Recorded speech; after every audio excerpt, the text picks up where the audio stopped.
Good evening.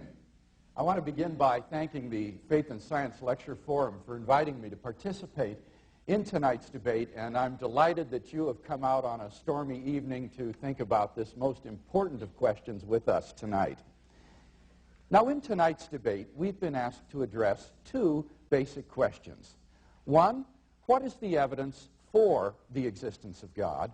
And two, what is the evidence against the existence of God?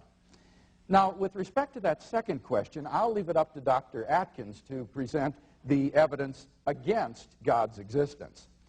But notice that atheists have tried for centuries to disprove the existence of God, but no one's ever been able to come up with a successful argument. So rather than attack straw men, I'll just wait to hear Dr. Atkins' answer to the following question. What good evidence is there to think that God does not exist? So let's turn to that first question. What good evidence is there to think that God does exist? I believe that there are many reasons for the existence of God, but due to limits of time, I'm going to restrict myself to sketching briefly 5 reasons why I think God exists. Now, in all of our reasoning, we have to be careful to follow the basic rules of logic, which have governed all valid reasoning since Aristotle. Number one, then, the origin of the universe. Have you ever asked yourself where the universe came from? Why everything exists instead of just nothing? Typically, atheists have said that the universe is just eternal and uncaused. But the astrophysical evidence indicates that the universe began to exist in a great explosion called the Big Bang 15 billion years ago. Most laymen do not appreciate that not only were all matter and energy created in that event, but physical space and time themselves. This is of utmost importance, for it implies, as the Cambridge astronomer Fred Hoyle points out, that the Big Bang theory requires the creation of the universe from nothing. Now, this tends to be very awkward for the atheist, for as Anthony Kenny of Oxford University urges, a proponent of the Big Bang theory, at least if he is an atheist, must believe that the universe came from nothing and by nothing. But surely that doesn't make sense. Out of nothing, nothing comes. So where did the universe come from? Why does the universe exist instead of just nothing? There must have been a cause which brought the universe into being. We can summarize our argument thus far as follows. Premise 1, whatever begins to exist has a cause. 2, the universe began to exist. 3, therefore, the universe has a cause. Now, from the very nature of the case as the cause of space and time, this cause must be an uncaused, changeless, timeless, and immaterial being of unimaginable power which created the universe. It must be timeless and therefore changeless because it created time, because it also created space. It must transcend space as well, and therefore be immaterial, not physical. Moreover, I would argue, it must also be personal. For a changeless, impersonal cause can never exist without its effect. If the changeless, impersonal conditions for an effect are timelessly present, then their effect must be timelessly present as well. For example, the cause of water's freezing is the temperature being below 0 degrees centigrade. If the temperature were below 0 from eternity, then any water around would be frozen from eternity. It would be impossible for the water to just begin to freeze a finite time ago. The only way for the cause to be timeless and for the effect to begin a finite time ago is for the cause to be a personal agent who freely chooses to create a new effect without any prior determining conditions. For example, a man sitting from eternity could freely will to stand up, and thus you would have a new effect arise from an eternal cause. And thus we are brought not merely to a transcendent cause of the universe, but to its personal creator. In his book, The Creation, Dr. Atkins struggles mightily to explain how the universe could come into existence uncaused out of nothing. But in the end, he finds himself trapped in self-contradiction. He states, "Now we go back in time beyond the moment of creation to when there was no time and to where there was no space.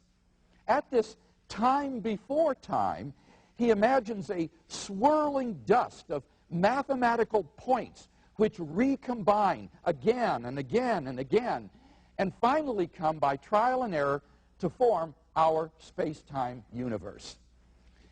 Now, it needs to be honestly said that this is not a scientific hypothesis. It is pop metaphysics, and of the worst kind, for it's obviously self-contradictory, since it assumes time and space in order to explain the origin of time and space. As the scientist David Park writes, "It is deceptively easy to imagine events before the Big Bang, but in physics there is no way to make sense of these imaginings." As if this were not bad enough, Dr. Atkins compounds the problem by asking where the mathematical points came from. His answer? Time brought the points into being, and the points brought time into being.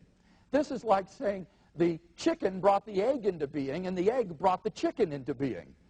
It's no wonder that in his review of Dr. Atkins' book in the Times Literary Supplement, the philosopher John Leslie asks incredulously, how could such nonsense have been churned out by the author of a superb textbook like physical chemistry? In fact, Dr. Atkins' Oxford University colleague, Keith Ward, in his book, God, Chance, and Necessity, points out no less than 7 such logical fallacies in Dr. Atkins' scenario. Ward concludes that it is, quote, blatantly self-contradictory and so cannot be true.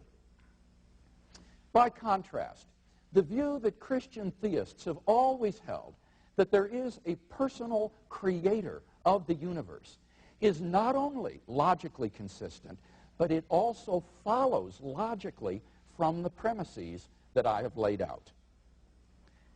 Number 2, the complex order in the universe. During the last 30 years or so, scientists have discovered that the existence of intelligent life depends upon a delicate and complex balance of initial conditions simply given in the Big Bang itself. We now know that life-prohibiting universes are vastly more probable than any life-permitting universe like ours. How much more probable? The answer is that the chances that the universe should be life-permitting are so infinitesimal as to be incalculable and incomprehensible.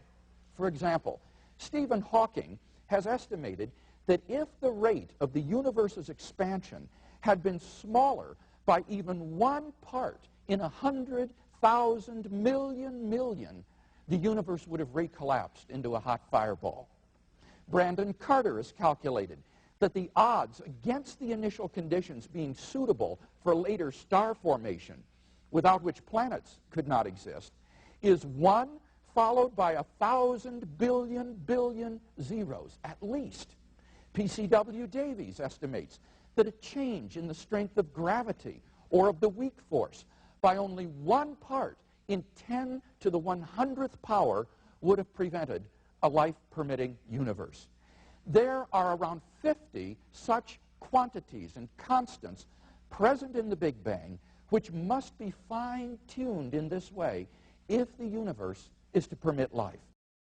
So improbability is multiplied by improbability until our minds are reeling in incomprehensible numbers.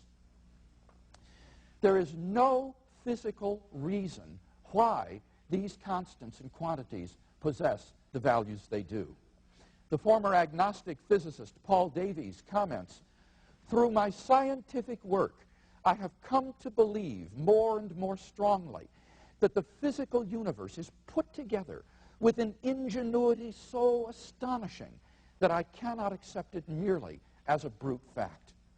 Similarly, Fred Hoyle remarks, "A common-sense interpretation of the facts suggests that a super intellect has monkeyed with physics."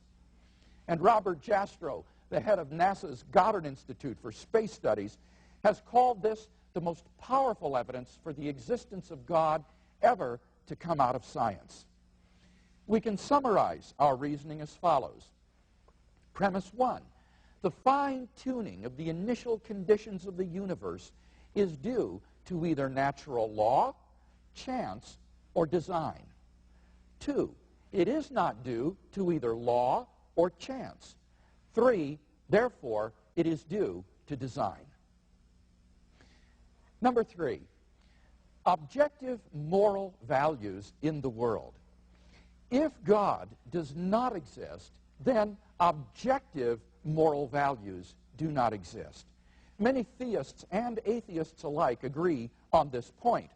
Michael Ruse, a noted agnostic philosopher of science, explains, "The position of the modern evolutionist is that morality is just an aid to survival and reproduction, and any deeper meaning is illusory." Friedrich Nietzsche, the great atheist of the last century who proclaimed the death of God, understood that the death of God meant the destruction of all meaning and value in life. I think that Friedrich Nietzsche was right. But we've got to be very careful here. The question here is not, must we believe in God in order to live moral lives? I'm not claiming that we must. Nor is the question, can we recognize objective moral values without believing in God? I think that we certainly can. Rather, the question is, if God does not exist, do objective moral values exist? Like Nietzsche and Ruse, I just don't see any reason to think that in the absence of God, the morality evolved by Homo sapiens is objective. And here, Dr. Atkins would agree with me. He says, "I see no evidence for its absoluteness, and the ethics of a lion seem to be quite different than the ethics of an antelope. As for human beings," he says, "we're just slime on a planet belonging to one sun." On the atheistic view, then, some action, say rape, may not be socially advantageous, and so in the course of human development has become taboo. But that does absolutely nothing to prove that rape is really wrong. On the atheistic view, there's nothing really wrong with your raping someone. Thus, without God, there is no absolute right and wrong.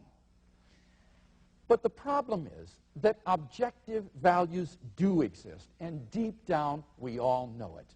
There's no more reason to deny the objective reality of moral values than the objective reality of the physical world.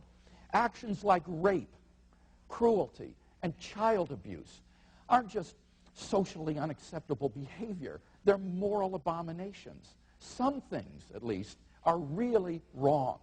Similarly, love, equality, and self-sacrifice are really good. Thus, we can summarize this third consideration as follows. Premise 1, if God does not exist, objective moral values do not exist. 2, objective values do exist. 3, therefore, God exists. Number 4, the historical facts concerning the life, death, and resurrection of Jesus. The historical person, Jesus of Nazareth, was a remarkable individual. New Testament critics have reached something of a consensus that the historical Jesus came on the scene with an unprecedented sense of divine authority, the authority to stand and speak in God's place. He claimed that in himself the kingdom of God had come. And as visible demonstrations of this fact, he carried out a ministry of miracles and exorcisms. But the supreme confirmation of his claim was his resurrection from the dead. If Jesus really did rise from the dead, then it would seem that we have a divine miracle on our hands and thus evidence for the existence of God. Now, Dr. Atkins says, I know of no evidence that the resurrection did take place. But there are actually 3 established facts recognized by the majority of New Testament historians today, which I believe are best explained by the resurrection of Jesus. Fact number 1, on the Sunday following his crucifixion, Jesus' tomb was discovered empty by a group of his women followers. According to Jakob Kramer, an Austrian scholar who has specialized in the study of the resurrection, by far most scholars hold firmly to the reliability of the biblical statements about the empty tomb. Fact number 2, on separate occasions, different individuals and groups saw appearances of Jesus alive after his death. According to the prominent New Testament critic of Vanderbilt University, Gert Ludemann, it may be taken as historically certain that the disciples had experiences after Jesus' death in which Jesus appeared to them as the risen Christ. These appearances were witnessed not only by believers, but also by unbelievers, skeptics, and even enemies. Fact number 3, the original disciples suddenly came to believe in the resurrection of Jesus despite having every predisposition to the contrary. Luke Johnson, a New Testament scholar at Emory University, says, some sort of powerful, transformative experience is required to generate the sort of movement earliest Christianity was. N.T. Wright, an eminent British scholar, concludes, that is why, as an historian, I cannot explain the rise of early Christianity unless Jesus rose again, leaving an empty tomb behind him. There is no plausible naturalistic explanation of these 3 facts.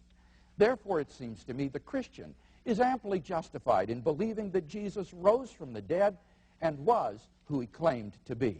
But that entails that God exists. Finally, number 5, the immediate experience of God. This isn't really an argument for God's existence. Rather, it's the claim that you can know that God exists wholly apart from arguments simply by immediately experiencing him. This was the way people in the Bible knew God. As Professor John Hick explains, to them, God was not an idea adopted by the mind, but an experiential reality which gave significance to their lives. Now, if this is so, then there's a danger that proofs for God could actually distract your attention from God himself. If you're sincerely seeking God, then God will make his existence evident to you. The Bible promises, draw near to God, and he will draw near to you. We mustn't so concentrate on the external proofs that we fail to hear the inner voice of God speaking to our own hearts. For those who listen, God becomes an immediate reality in their lives. In conclusion, then, we've yet to see any evidence to show that God does not exist, and we have seen 5 reasons to think that God does exist. Together, these reasons constitute a powerful cumulative case for the existence of God. If Dr. Atkins wants us to believe atheism instead, then he must first tear down all 5 of the reasons that I presented, and then in their place erect a case of his own to prove that God does not exist. Unless and until he does that, I think we can conclude that theism is the more plausible worldview.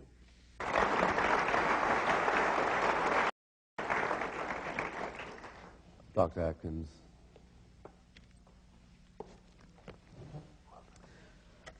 Thank you. It's a great pleasure to be here, and it's always a great pleasure to come to this country.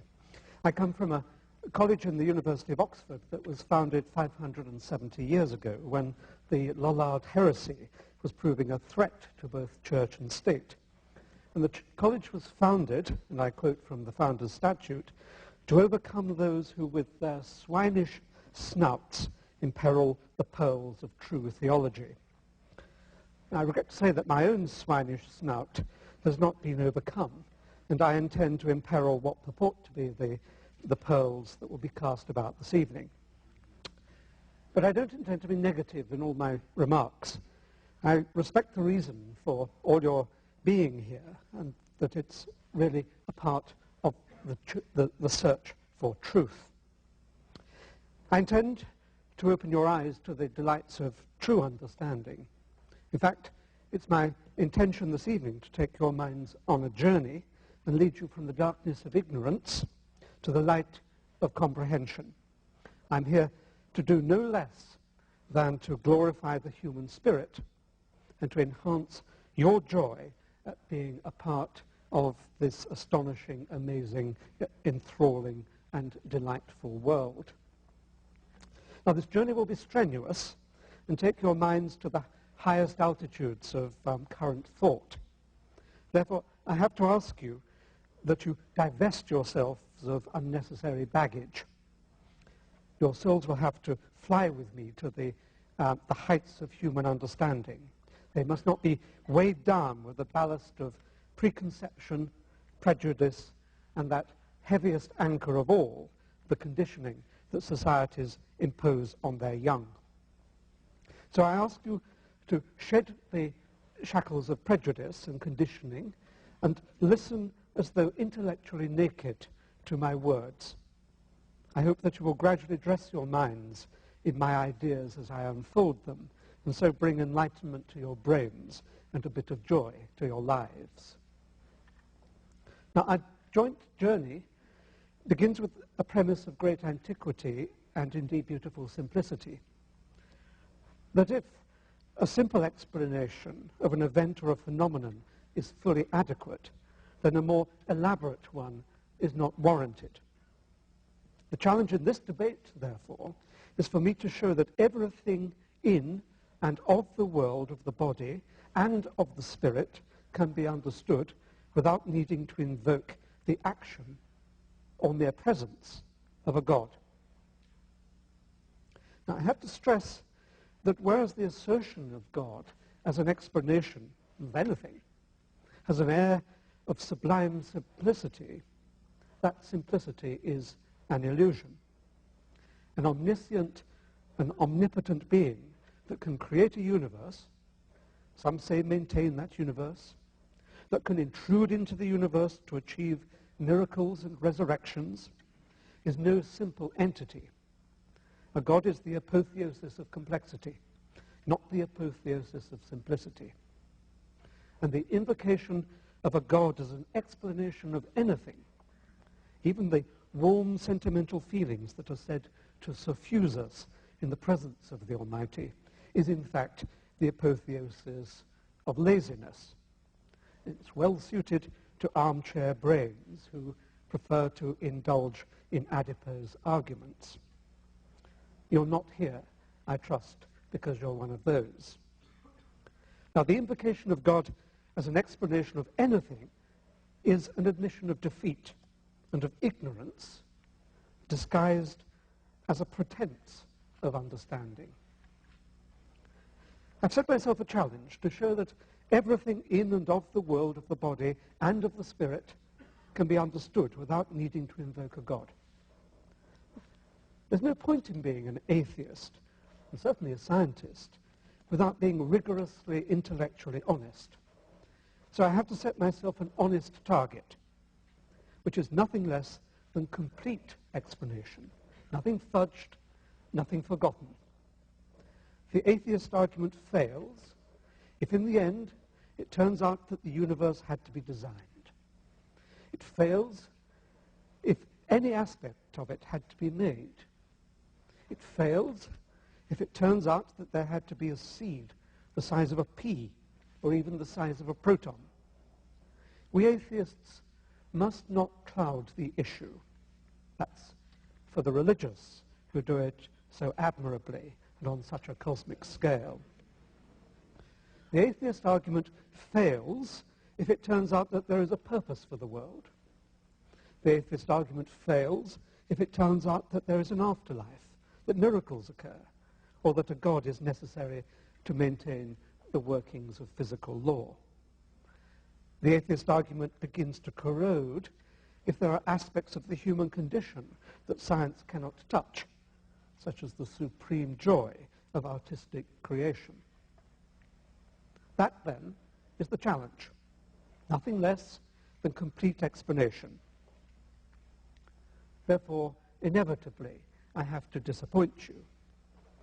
Science cannot yet explain everything. It cannot yet tell us what went on at the event we call the creation. It cannot yet provide a theory or even a simulation of consciousness. It would be quite wrong of me to pretend that it could. However, what I can hope to do is to present you with a scientific view of the world, a view that makes a convincing case that science can elucidate the great questions that have for centuries been regarded as religion's own. And with your newly cleansed, deprejudiced minds, you should be able to accept that science provides a richer, more comprehensible, more reliable, more deeply satisfying account of the cosmos than the primitive pseudo-explanations peddled by well-meaning but scientifically under-informed apologists. I'll deal with the most difficult problem first, creation ex nihilo. The adipose argument is that God did it. That, of course, is the lazy man's elixir, sort of a cocktail made up of a swig of credulity and a teaspoonful of unwillingness to think. In short, it's an explanation that avoids explanation.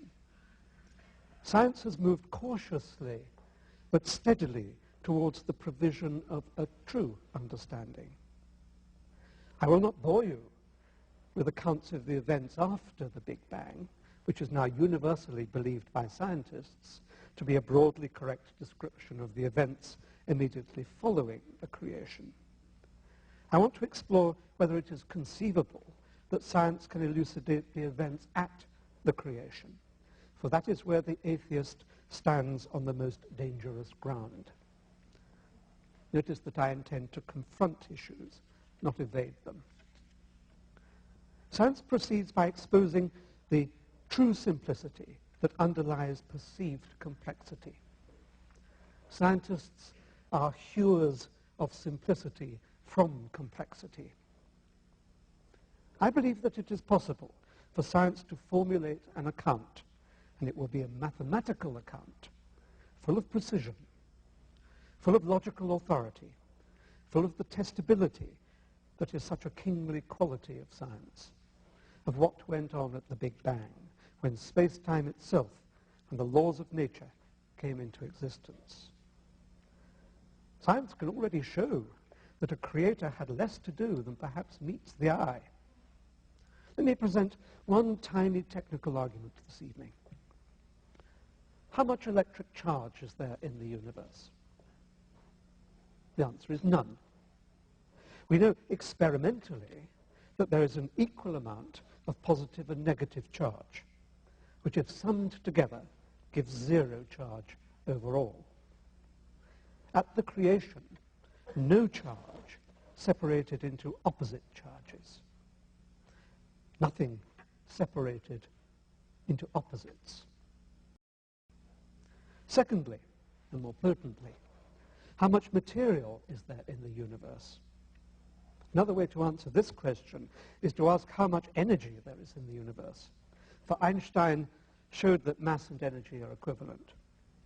When the sum is done, and that involves adding together all the masses of all the protons, all the people, all the priests, all the planets, all the stars and all the galaxies, as well as the gravitational attraction between them, the answer is close to zero.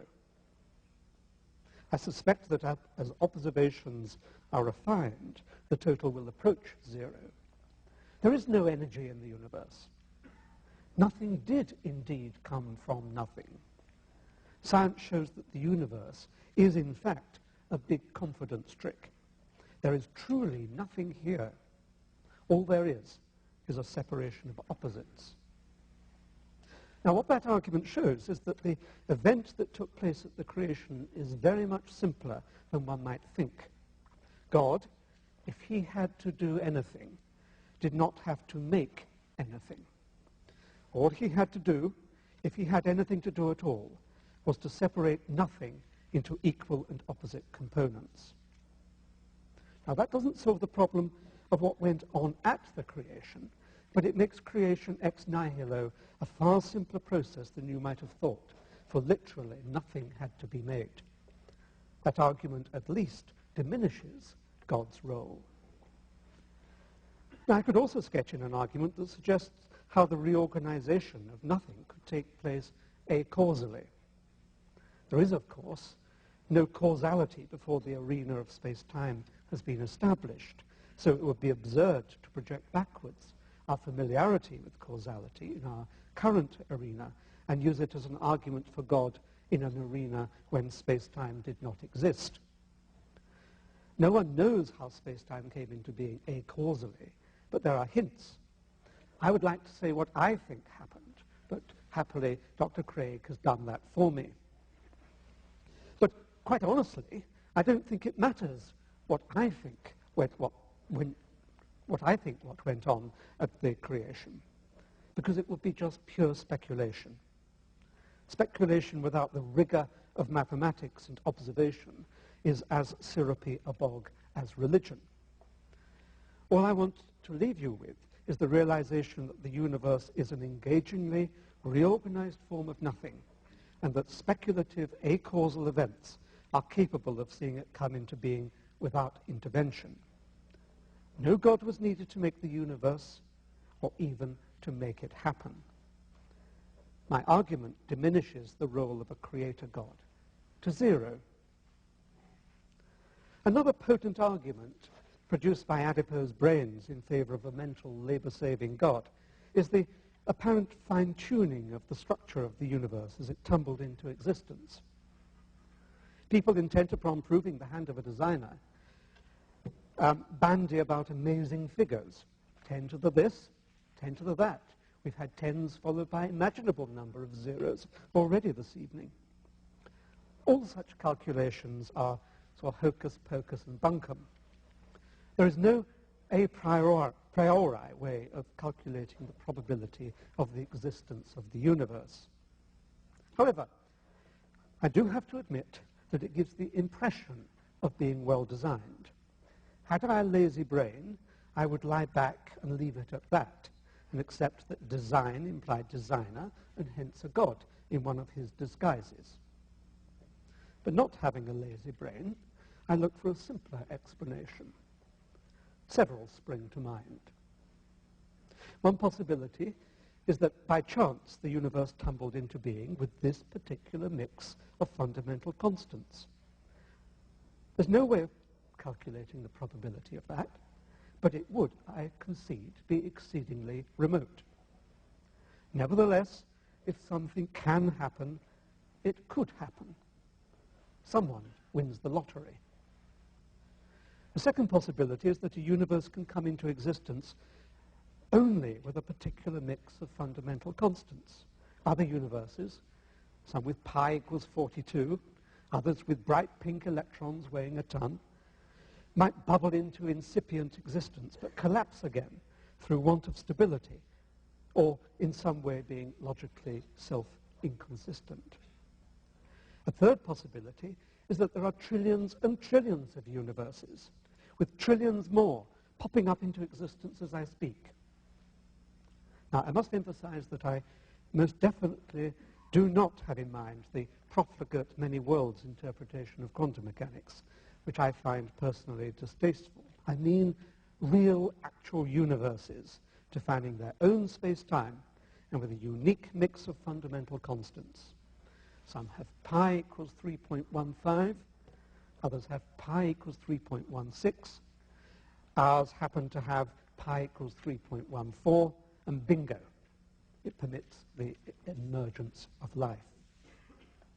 Now, there would be some who say that a trillion universes is more demanding than a single universe with its one creator. That's logical nonsense. an unstructured, unmade, totally chaotic emergence of random universes without a God is a far, far less complex happening than a single, awesomely well-defined universe with an omnipotent creator. One is random, the other structured. Unless you can show explicitly that this random chance event cannot account for all there is, you have no right to resort to the extraordinarily complex proposition that there is a God who did it. Let me turn briefly to the purpose of the universe, which some aver exists and which, they assert, gives credence to an almighty God. It's so important to distinguish real questions that, when answered, illuminate the deep structure of the world from invented questions that elucidate only the psychology of the individual or the society that poses them. Many religious questions are of the second kind. They are windows onto the psyche of the soul, not windows onto the heart of matter. Purpose is an excellent example of the latter, ranking alongside the prospect of an afterlife, the nature of the soul, the significance of the resurrection, and so on. Bertrand Russell put it well when he considered the prospect of there being a teapot in orbit around Mars.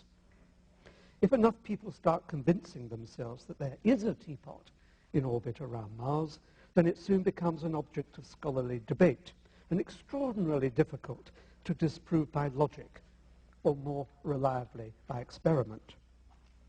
Cosmic purpose is a cosmic teapot. There is not one jot of evidence for cosmic purpose. It's a reverse engineering of the quest for God. There is a God, the argument runs, therefore there must be a purpose in his creation of the world. How much simpler it is to accept, in line with all the evidence, that there is no cosmic purpose, that it has been invented by humans to match their vision of God, and now turned round to justify the existence of God. God is not necessary for the inception of or actions of the world. There is no purpose. Is there any cranny where a nearly defunct God can lurk? I hear you say morality. Now, the concept of goodness has emerged as we have evolved.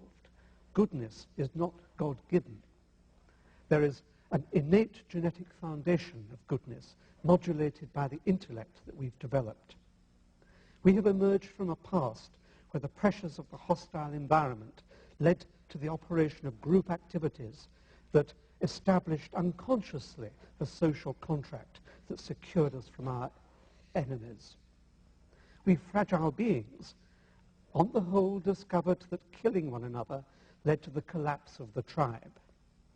With the evolution of our massive brains, we could stand above the prospect of private and public carnage and at least discuss it rationally, even though we continue to make misjudgments about its efficacy.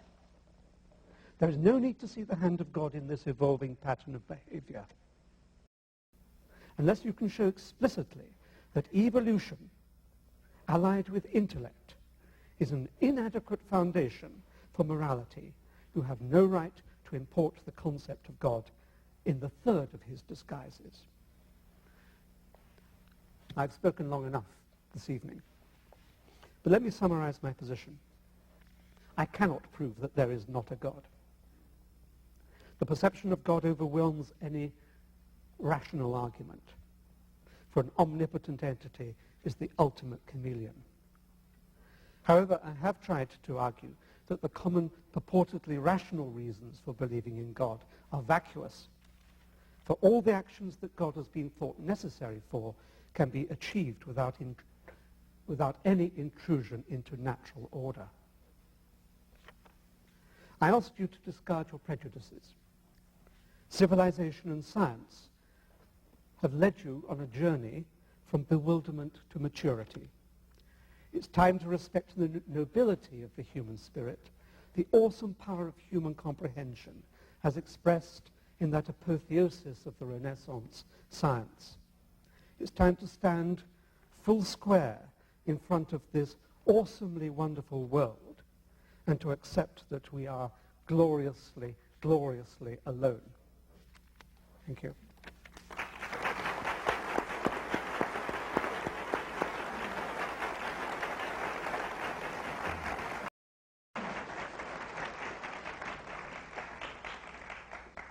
Dr. Craig, you have 9 minutes for your rebuttal.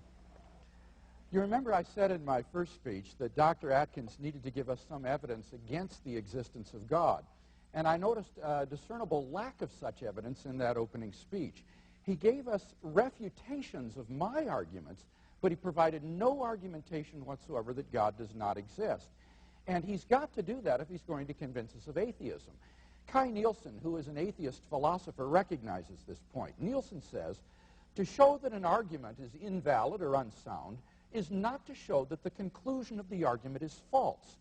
All the proofs of God's existence may fail, but it may still be the case that God exists. In short, to show that the proofs do not work is not enough by itself.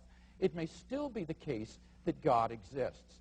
So at best, Dr. Atkins has simply left us with agnosticism tonight. He hasn't given us any good reason in that opening speech to think that God does not exist.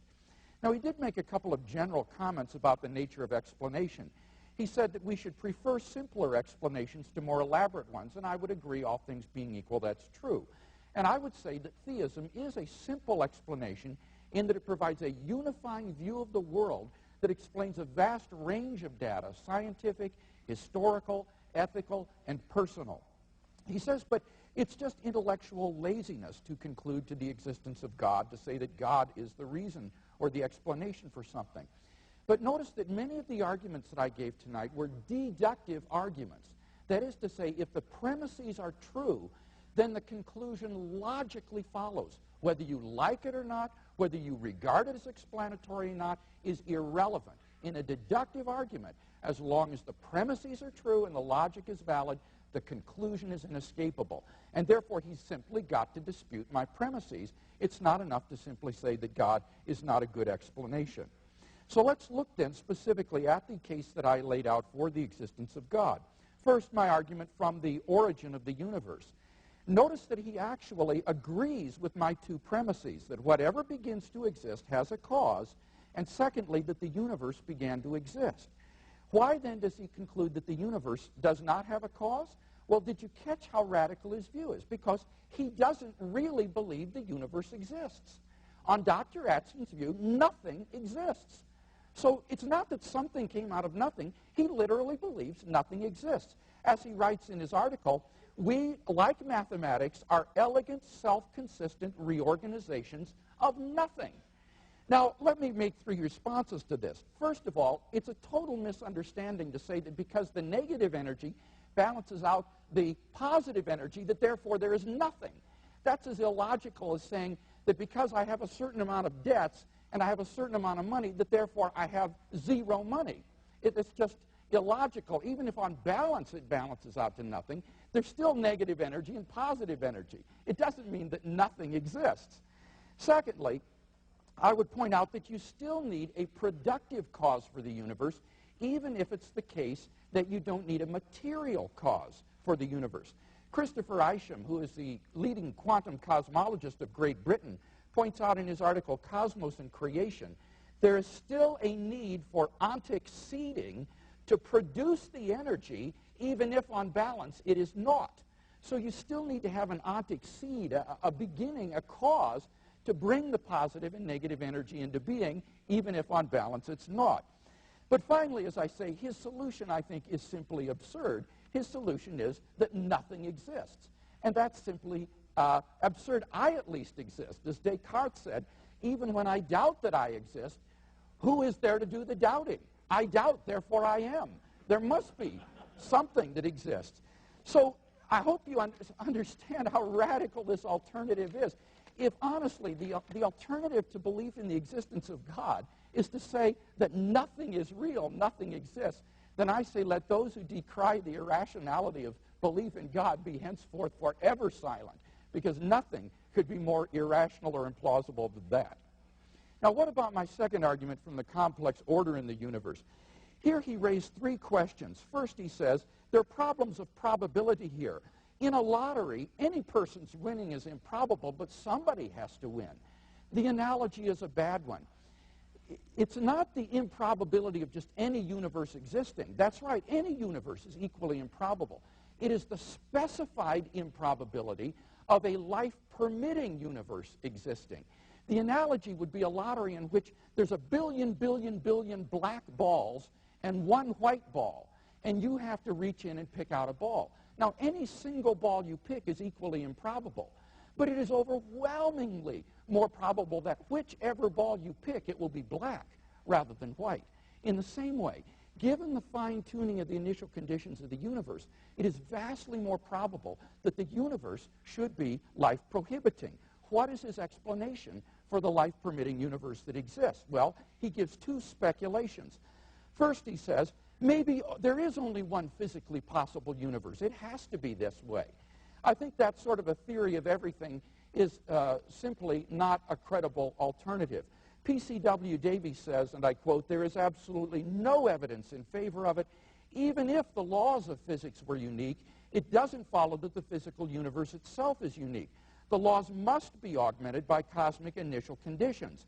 It seems then that the physical universe does not have to be the way it is. It could have been otherwise. So we have to have an explanation for why we are balanced on this knife's edge that permits our own existence. Secondly, though, he says you could have many parallel universes. Let me just make 3 points about this. First, this is a metaphysical hypothesis, not a scientific one. And as such, it's no better than a divine designer. In fact, Occam's razor would say that a divine designer is simpler because instead of positing an infinite number of randomly ordered parallel worlds, you posit one single designer, and that is a simpler hypothesis and therefore to be preferred. Secondly, there is no known way for such a collection of parallel universes to be formed. We've already seen that Dr. Atkins' scenario of universes tumbling into being from prior mathematical points is self-contradictory. Third, the mechanisms that have been suggested for forming parallel universes still require fine-tuning in order to get the mechanism generated for making these parallel worlds, so that fine-tuning isn't escaped. Finally, there is no independent evidence for parallel universes, but there is for God, such as the moral argument. So let's turn to that moral argument then.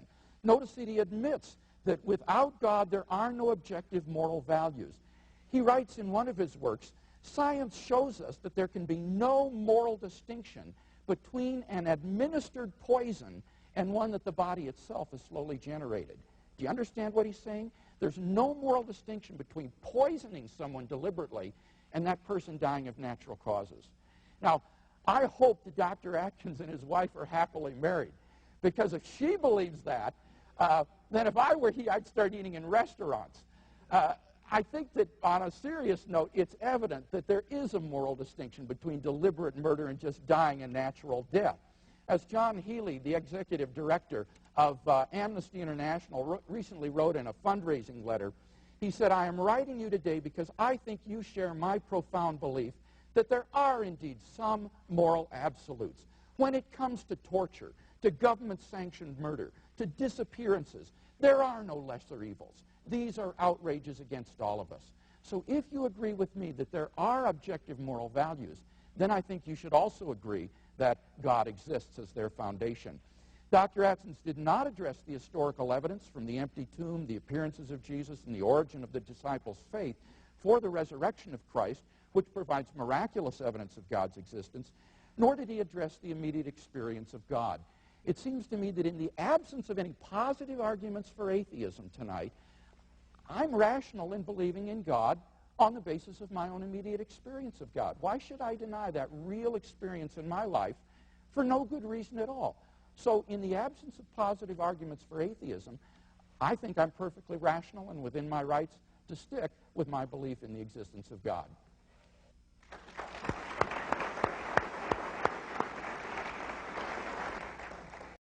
Dr. Atkins.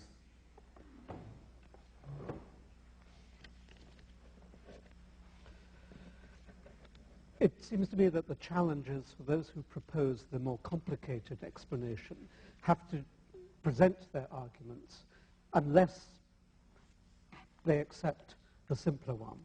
I can propose that science can account for everything there is in the world without the invocation of the complexity of a creator and a God.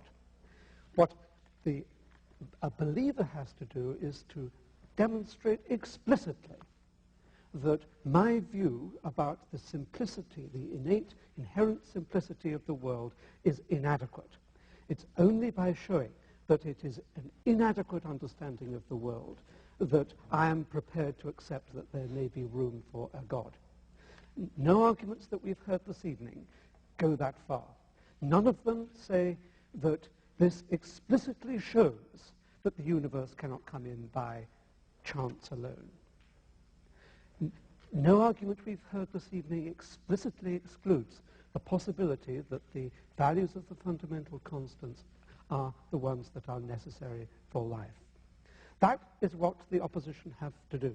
They have to show that simplicity is inadequate. Atheism is the more primitive, of course you would agree with that, atheism is the more primitive view of the world, which has to be displaced. It's only through historical accident that the belief in gods, which was engendered by the bewilderment of our ancestors as they dropped down from the trees and were surrounded by forces that they needed to cajole.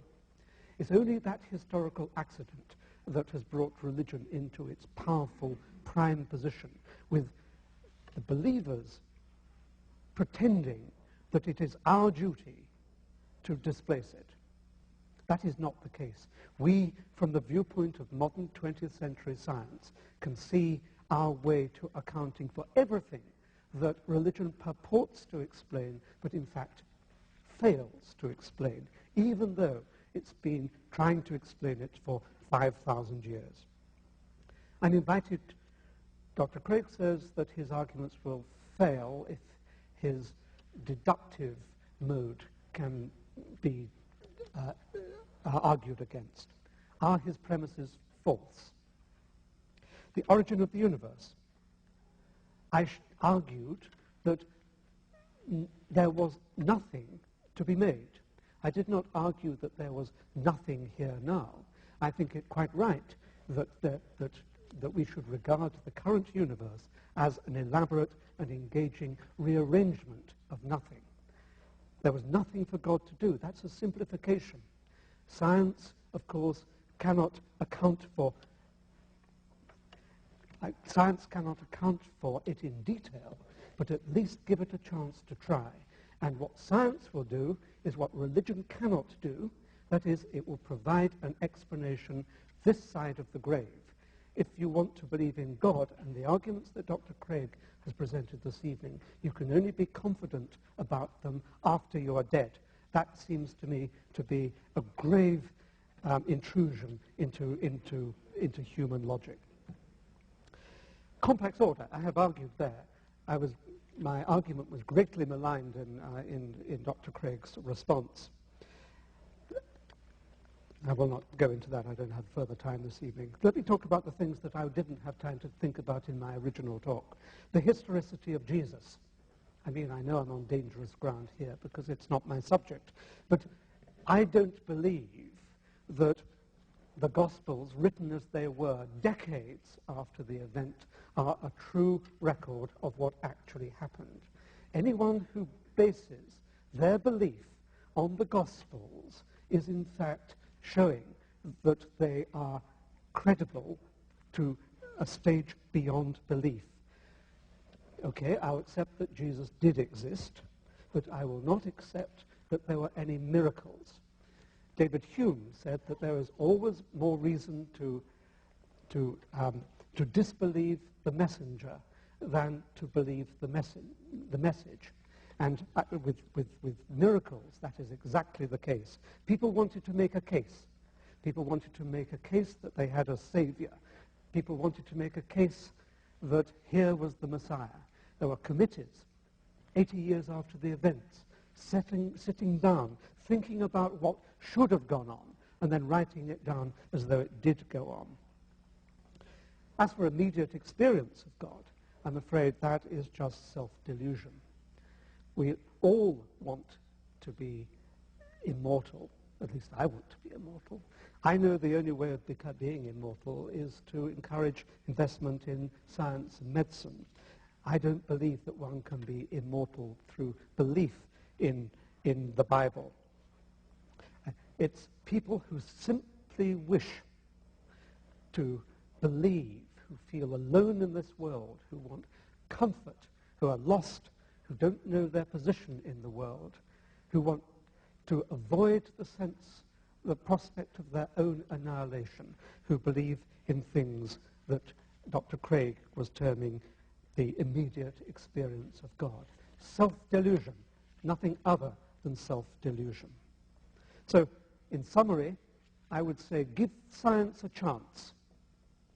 Give science this simple understanding of the world, this simple explanation of all there is, can come from science. If science fails to deliver, this side of the grave, then by all means turn to religion. Thank you.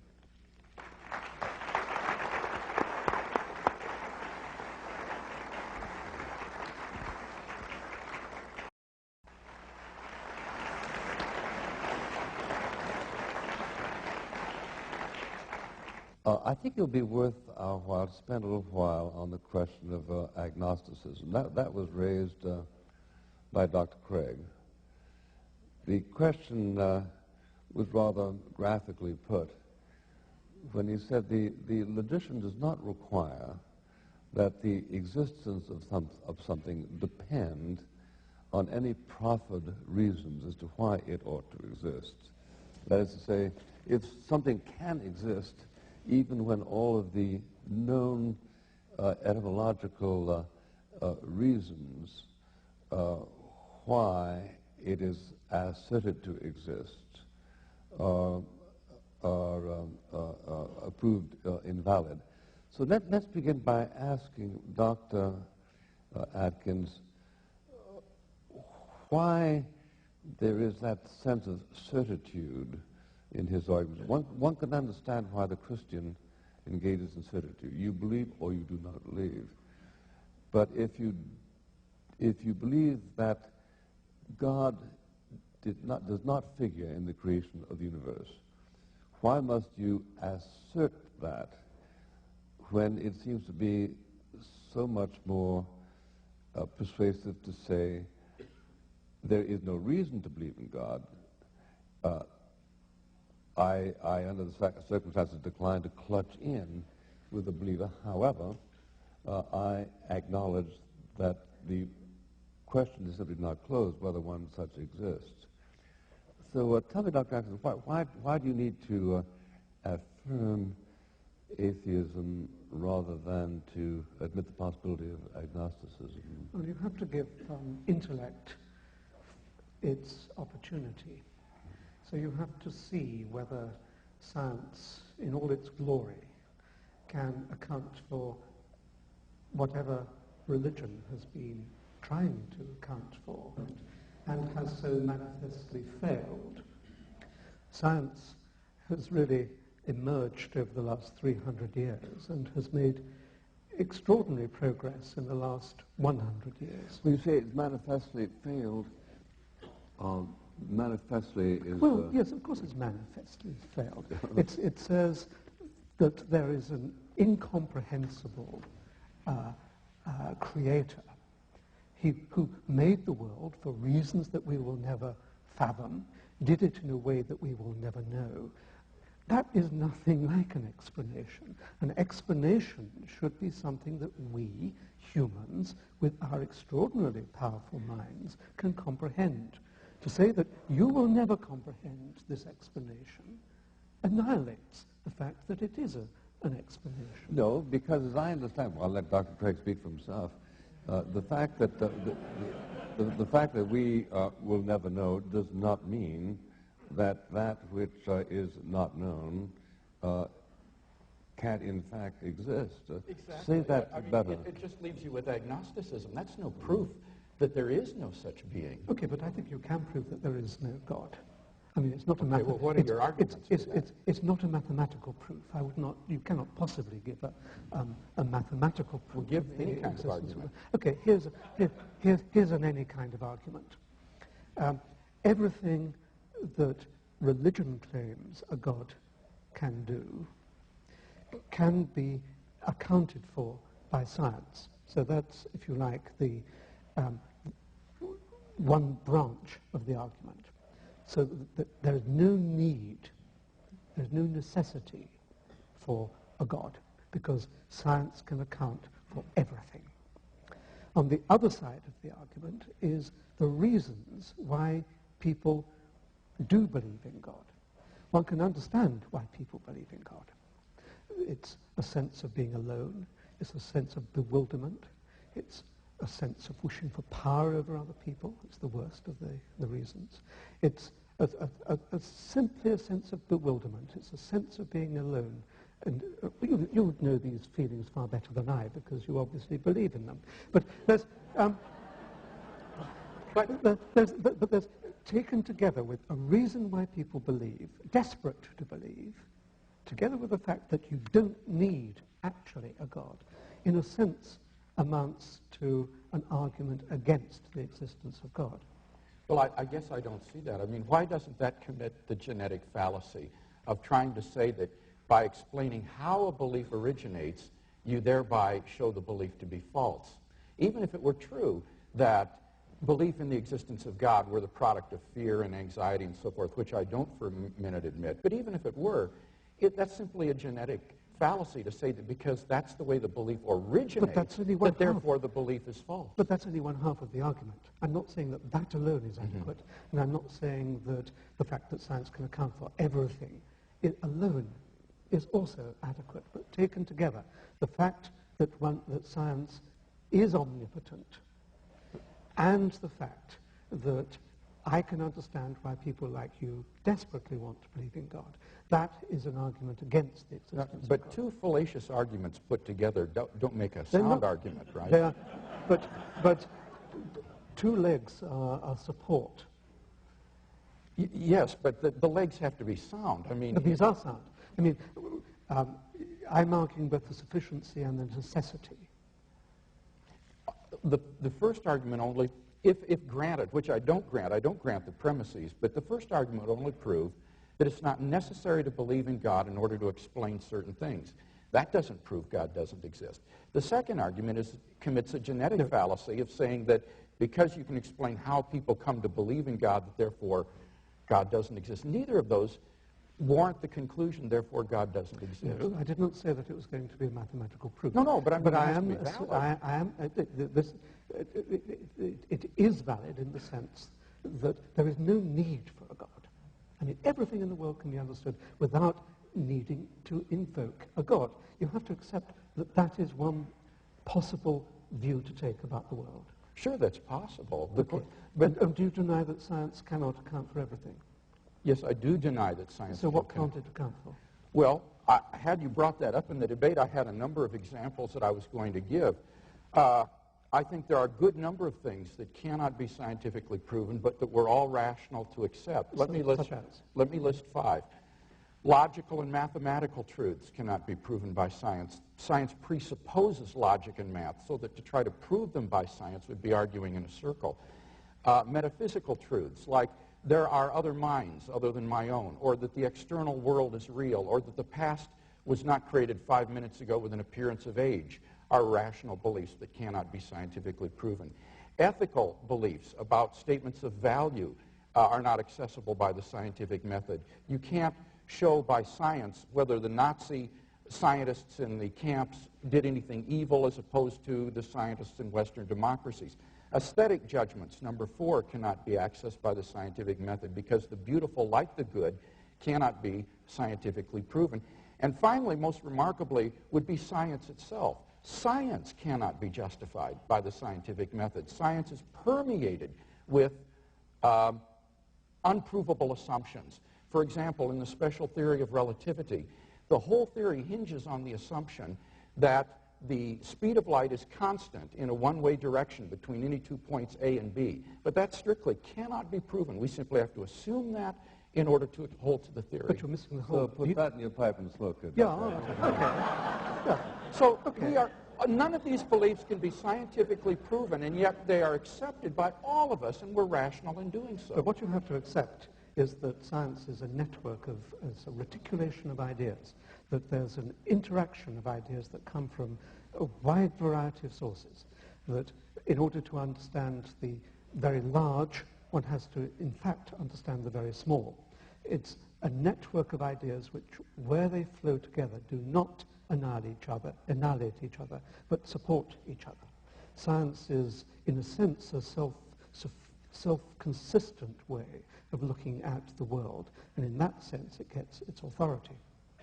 I'd also disagree with, let me think of the points you made, with the possibility that it can elucidate aesthetics. I see no reason why it can't at least begin to show why we regard some sounds, some chords, if you like, as attractive, whereas dissonances are unattractive. I think it's quite possible for us to anatomize a picture. We can see why, say, the golden section is attractive in a sense.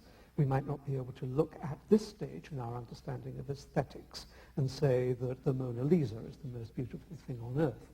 But at least we can begin to analyze our perception of beauty. But you will only get a full appreciation of the of aesthetics and religious belief and all that other stuff when one has a full understanding of consciousness, which is the most important, outstanding problem in current science. Those are not, however, themselves aesthetic judgments that you're talking about.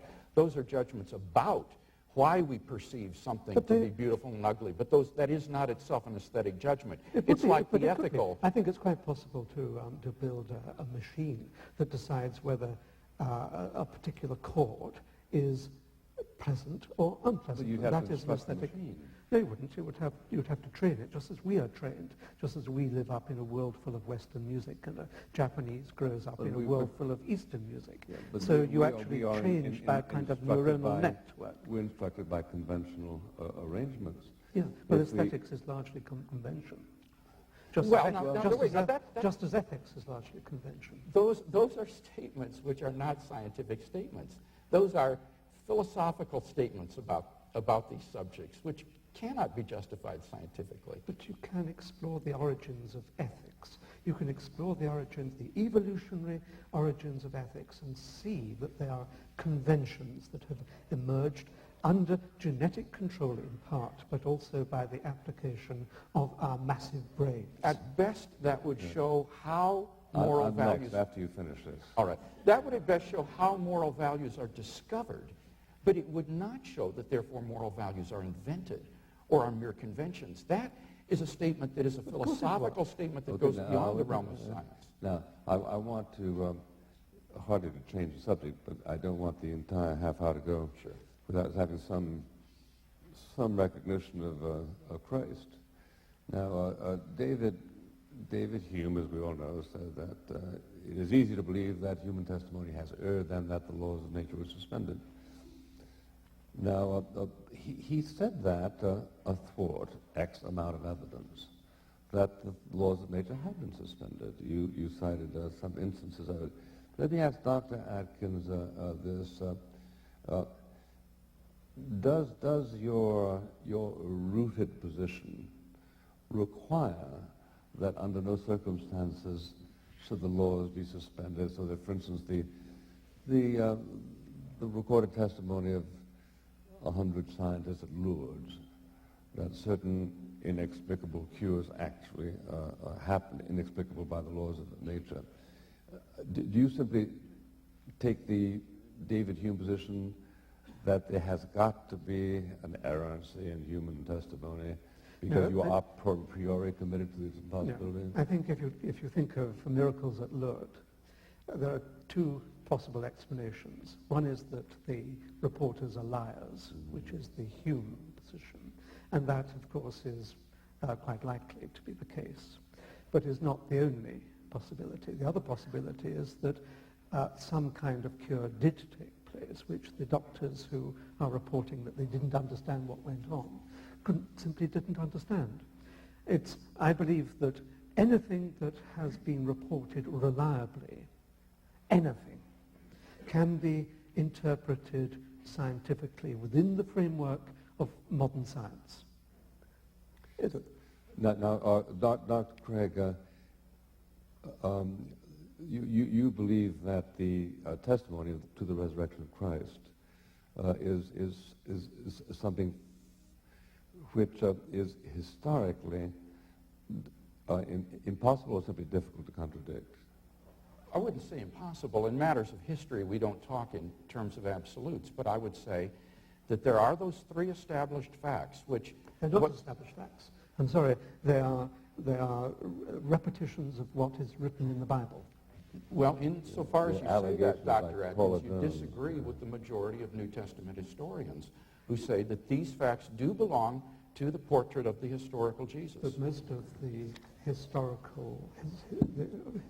of the New Testament are believers themselves and are desperate for it to be true, and they make it true by assertion. I think that's a very naive view of New Testament criticism They certainly today. cannot prove that it is true. Not in the sense of a mathematical proof, but in the sense of a historical proof. Can we prove that Caesar was killed? Well, exactly. It's the same sort of It's proof we're talking not about that here. there were real witnesses to Caesar's death. And on the day that it happened, there were no witnesses that On the day that it happened, reported heaven what struck. happened. On the day that Jesus purported to die. Now, you're not denying that the crucifixion of Jesus was therefore a historical fact, are you? It's quite likely he was crucified, at least someone was. Yes. Okay. And now, was he then buried by Joseph of Arimathea, as the Gospels report? Well, that's what they wrote 80 years later, but I can't remember Not 80 who years. buried my mother. Uh-huh. Well, But- maybe there was no reason to memorialize that burial. I think it's important to understand that the New Testament critics who look at the New Testament are not, as you say, these biased believers desperate to believe in this. German New Testament criticism, which I have done my doctoral work in, is enormously skeptical and enormously influenced by the same anti-miraculous presuppositions that you evinced. And yet, the majority of critics today have found themselves driven to accept the facts of the empty tomb, the appearances of Jesus. And the appearances of there were 87,000 appearances of Elvis last year, weren't there? I don't think that... Princess Di, I mean, Yes. Princess Diana is going to be the next person to be No, seen. wait, but now are you admitting, though, now that they did have these experiences of appearances, but that they were hallucinations? I can believe that there are two possibilities. One is that they were hallucinations, that they really so missed their leader that they were desperate to see him, and they just invented this sign. The other is that it's just a straightforward lie. You know 12 people who are prepared to commit their lives to the apparition of Elvis, even to the point of suffering hideous deaths.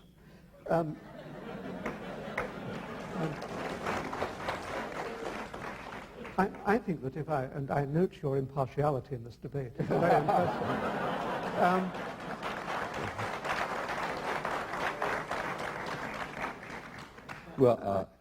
I think that if I took 12 simple fishermen wandering around the banks of Galilee, I think that they would look for something that they could devote their lives to. No, These were simple like folk. Paul. He wasn't one of the 12. Well, okay, let me pick on you. That's better. About Dr. time Craig. with a real Craig, question, too.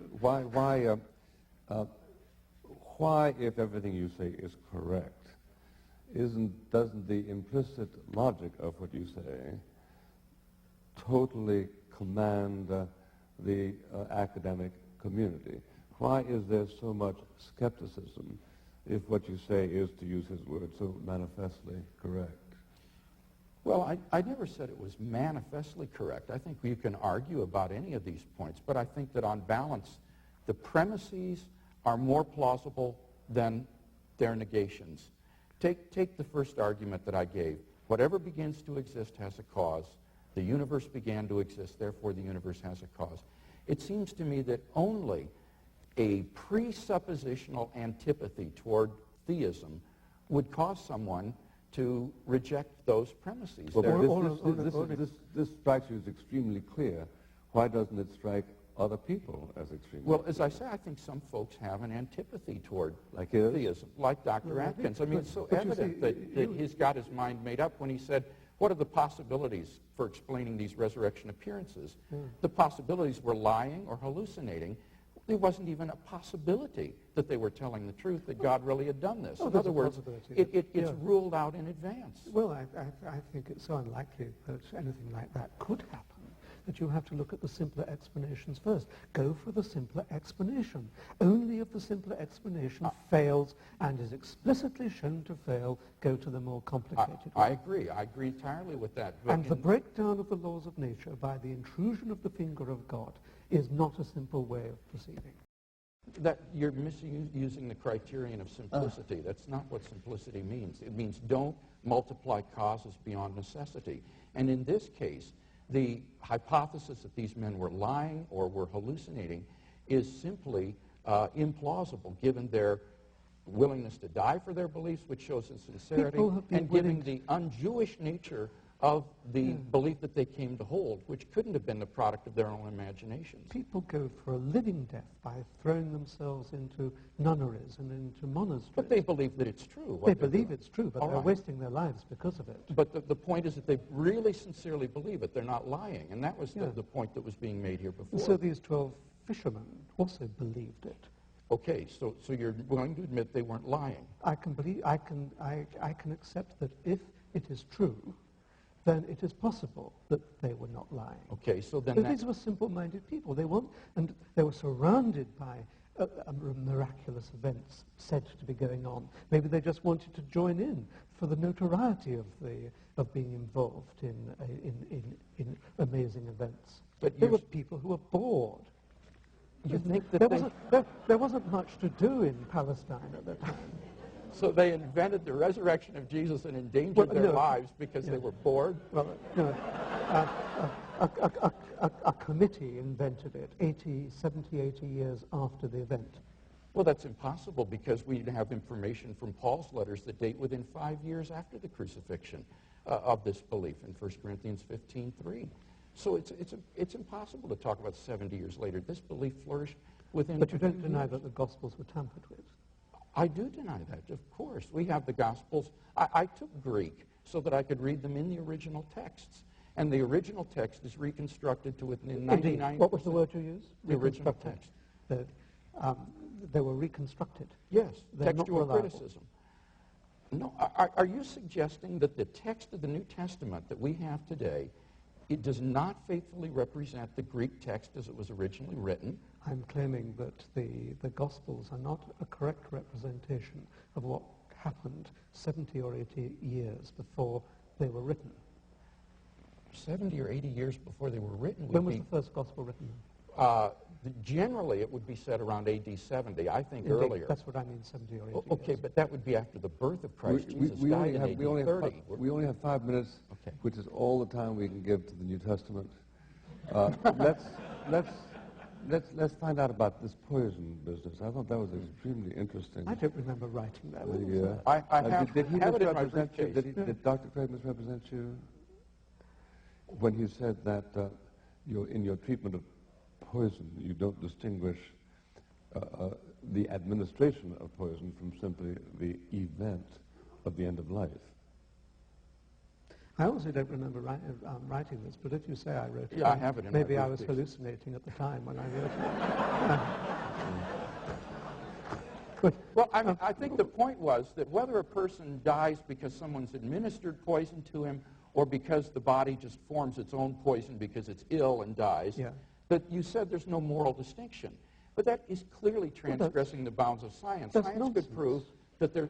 But those are your words. Well, it's so you say, but I think they're nonsense now. Oh, well, all right. I do too. If it's what I wrote, then I think it's nonsense. All right, They're all right. obviously taken out of context. Have we concluded that one? I guess. Okay, well, then let's broaden it a little bit and get on the question of whether, defend this proposition, Dr. Craig. You said that in order to believe in moral absolutes, you have to believe in God. Well, why is that true? Kant, for instance, did not. Well, we agree on this point, that if there is no God, then there is no objective moral values, because moral values are just the socio-biological spin-off of cultural and biological evolution. But my argument is... Well, Kant, of course, Immanuel Kant argued that there is an autonomy of ethics, that ratiocination can actually parse. Now, yes, though that's not an issue that divides us here tonight, so I think we should stick to... It's really the origin of ethics, and in my view, no, it's not the origin, though, Dr. Atkins. It's their objectivity that's in question. I could admit that this is how our beliefs originate, but then that's the genetic fallacy again. If you say, because our beliefs originate in this way, that therefore the beliefs are false, that's simply a fallacious form of argumentation. And I would say there's no more reason to deny that there is an objective realm of moral values than the objective realm of physical objects. And any argument you could give me to be skeptical about the objectivity of moral values, I could give a parallel argument why we should be skeptical about our sensory intuitions and doubt that there is an external world. But it comes back down to whether you will accept a simpler explanation or whether you insist upon there being a more complex explanation. That's all it comes down to. It comes down to that. Says we have to quit, sorry. It comes down to that at every stage of your argument. So we've figured out the rational reasons why Romeo fell for Juliet? Yes, I think you can.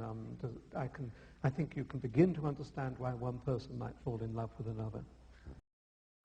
Thank you very much. And now we're going to hear some closing comments before the questions from the floor, beginning with Dr. Craig for 7 minutes, and then Dr. Atkins for 7 minutes. In my closing statement, I would like to draw together the threads of this debate and summarize the arguments that have been presented. The question facing us tonight was, what was the evidence for and against the existence of God? And I think it's been very evident in tonight's debate that Dr. Atkins, by his own admission, has been unable to shoulder his share of the burden of proof in providing any argument, any evidence against the existence of God. He's only been able to argue that the God postulate is unnecessary or that my arguments do not prove God. But remember, as Professor Nielsen stated, the failure of an argument to prove a conclusion doesn't show that that conclusion is false. So even if all my arguments fail, at best we're left with agnosticism. And we have not heard any evidence tonight that God does not exist. Now, what about the arguments I gave that God does exist? Well, I think that these arguments still stand. First, the argument from the origin of the universe. We saw that Dr. Atkins agrees that whatever begins to exist has a cause. Secondly, the universe began to exist. He agrees. He doesn't agree that the universe has a cause, however, because he doesn't think that the universe exists. He thinks there is nothing. And I pointed out why this is fallacious. First of all, it is fallacious because even though you have a balance of positive and negative energy, that doesn't mean that there is therefore no energy. If you have a jar of electrons with negative charge and a jar of positrons with positive charge, and they exactly cancel out, does that therefore mean there is no energy? Well, obviously not. There is still something. Secondly, I quoted Christopher Isham to point out that even if there is no material cause of the origin of the universe, you still need to have a productive cause to bring the positive and negative energy into being, and he doesn't deny the point. Thirdly, I argued that if Dr. Atkins really is saying that nothing exists, then this is self-evidently absurd, because I at least exist, and that's undeniable.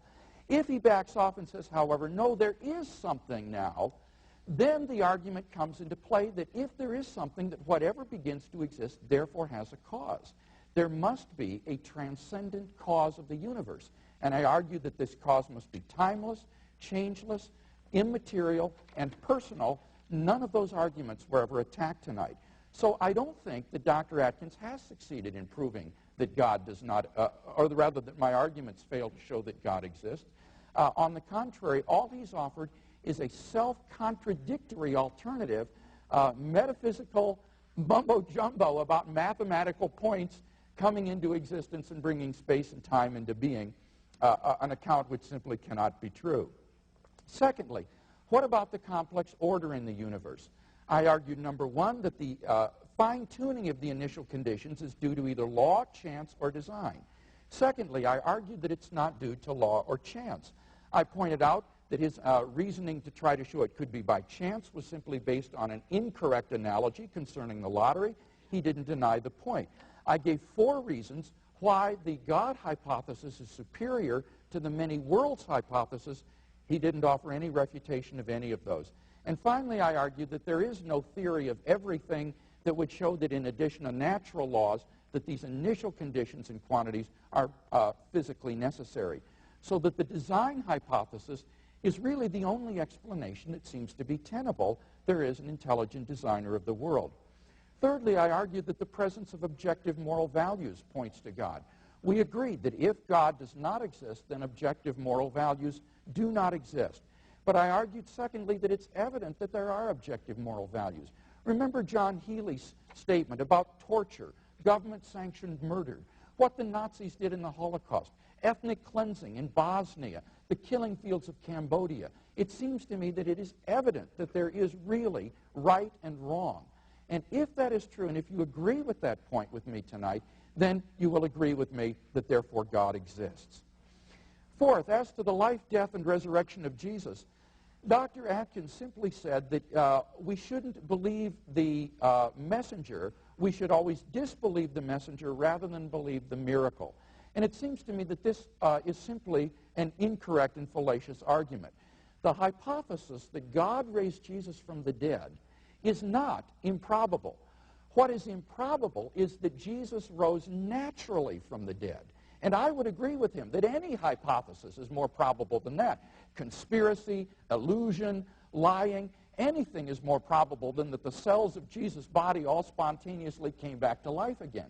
But that's not the hypothesis. The hypothesis is that God raised Jesus from the dead. And I don't think he's shown that that is improbable.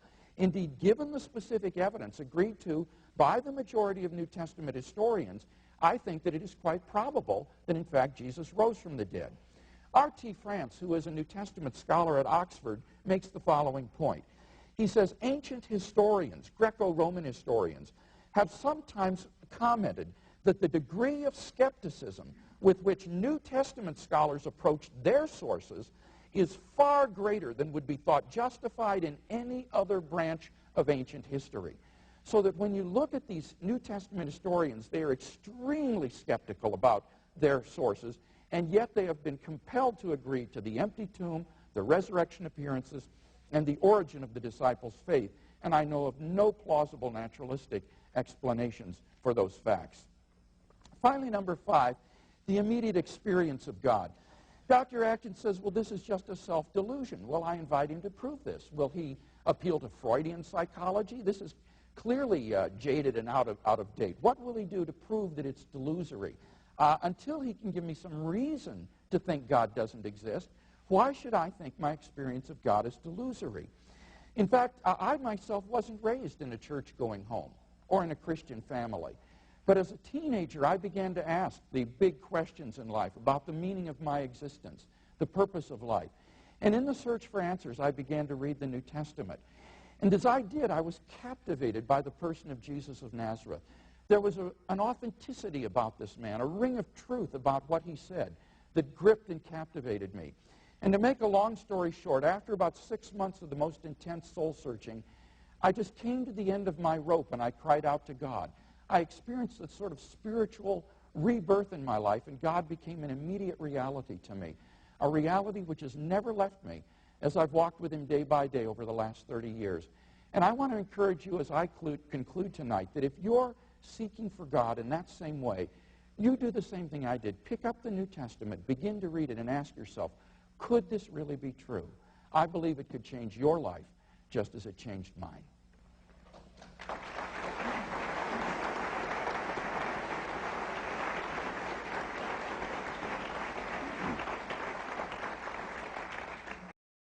Dr. Atkins.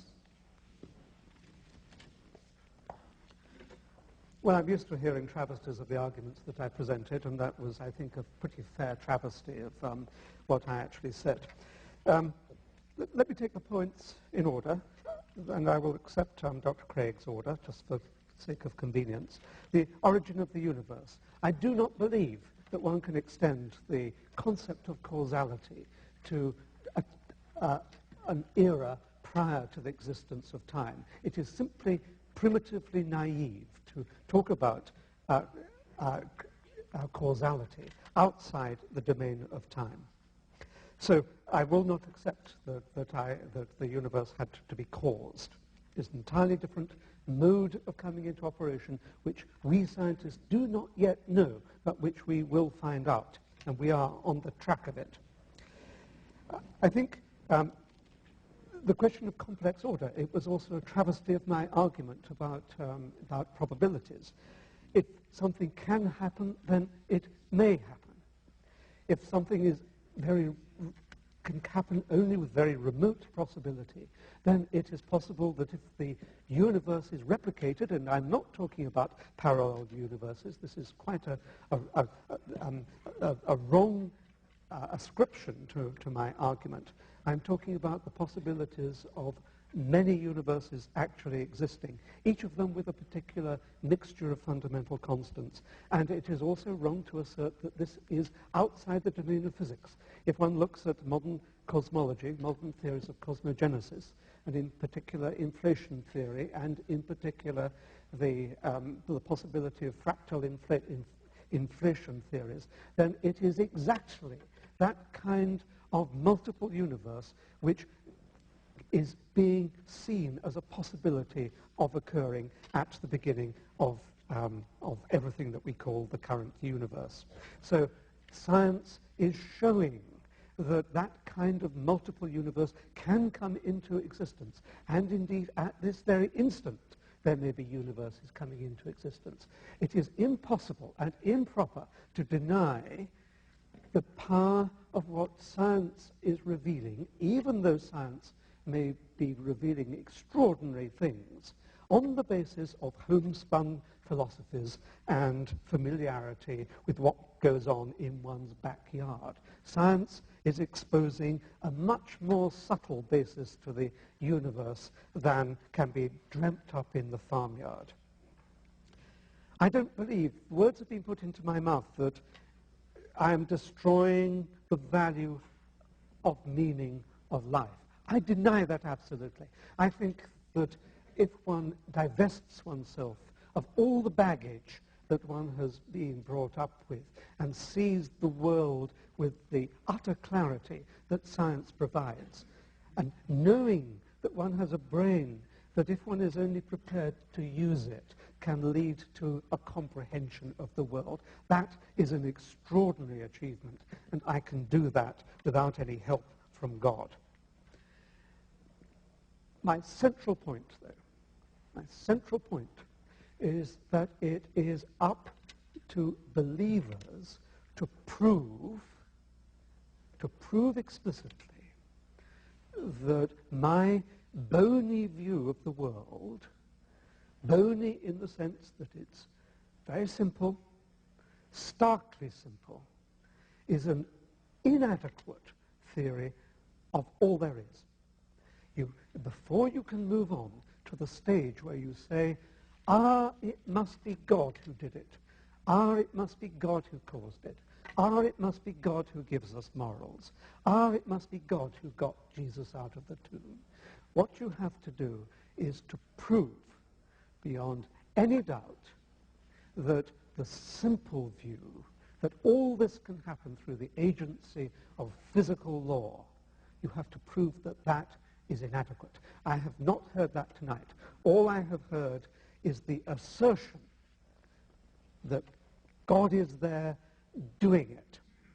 And I think that that is a dereliction of the power of human comprehension and an abnegation of the human intellect. I think we ought to give praise not to the Lord, thank goodness, but praise to ourselves that over the centuries and particularly the last 300 years as we brought scientific observation, mathematical rigor to bear on our analysis of events in the world, that we have got within an inch or two of understanding the great problems that have puzzled people through the ages. I am proud to be alive at this part of the 20th century, where I am on the brink of understanding everything, and I commend you to use your brains, because your brains are the most wonderful instruments in the universe. And through your brains, you will see that you can do without God. Thank you.